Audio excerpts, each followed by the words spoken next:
Hey guys, how are y'all doing today? So December I Ching Insight video. What does the I Ching have for us for the month of December? So I pulled the card this month of gathering. So gathering is actually exactly what it sounds like, but gathering, not that you won't be gathering with your family, gathering is very much about a group coaching. It's very much about like maybe like even like a panel speaking, like gathering together with other experts in your field to come to to melt your minds together to share ideas and stuff like that. And so this could be with your family, or if you're taking time off work to restructure some things, I would highly suggest that you come together and you do some, again, with other experts of your field. You're coming together and you are doing some additional learning, you are sharing ideas, and you're growing. So this here speaks to pulling from the resources around you. The bottom trigram is earth, and so earth in this top trigram is metal. Earth actually creates metal in the element cycle. If you have to mine to get ores, you have to mine to get the gold, and so it's just about the resource, and it's like it's creating you, it's feeding into you. And so by gathering together with people that share the same interest in field and maybe have a different idea, they're going to still be feeding into you and giving you different ideas, feeding your mind, feeding your soul. Okay, so because you are making gradual progress. So gradual progress is the mutual hexagram. Gradual progress, it's very much about the beginning of a journey.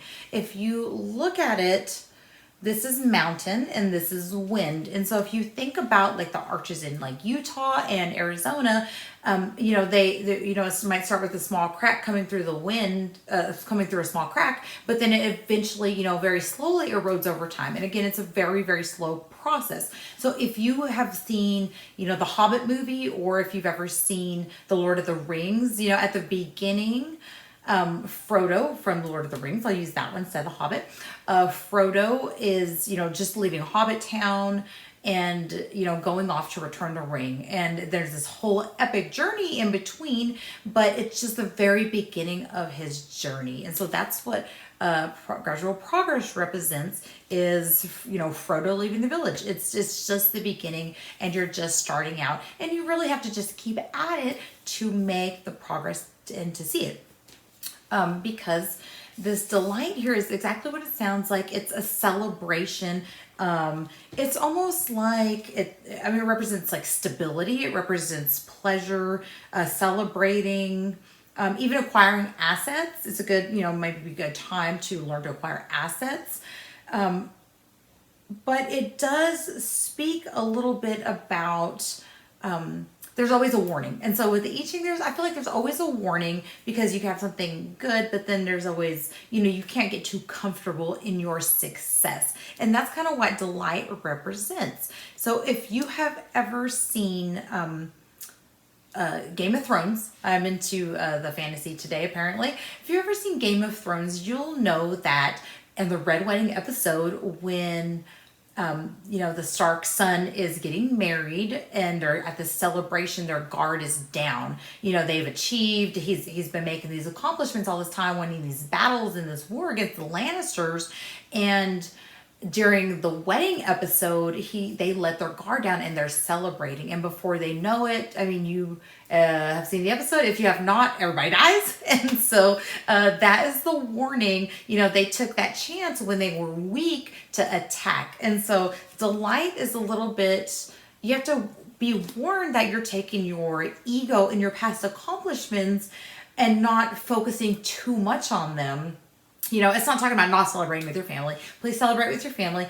It's more of the mindset that, sometimes in business or even in our lives, we're doing something and we're clicking along and it's always worked in the past, but you get to a point where what you've done in the past is no longer serving you. It no longer functions to help your growth. Your business is no longer growing because you've reached a plateau, but you they're still focusing on the past success and thinking it's going to still work. And so delight is really about making sure you're still innovating and you're looking towards the future so you can make that progress. So that is what I would warn you about with that hexagram. I hope you guys got a lot out of today's video. I hope you very much enjoyed this holiday season. Go find me on all my social medias, West Texas Feng Shui, Feng Shui by Candace. Visit my website for all the latest blog posts. I've been putting new content up. Check out my podcast, 5-Minute Feng Shui by Candace. Just quick tips daily on Feng Shui and Feng Shui related topics. And I'm available on all podcast platforms. So go check me out. And you guys have an amazing holiday season. I will catch you on the next video.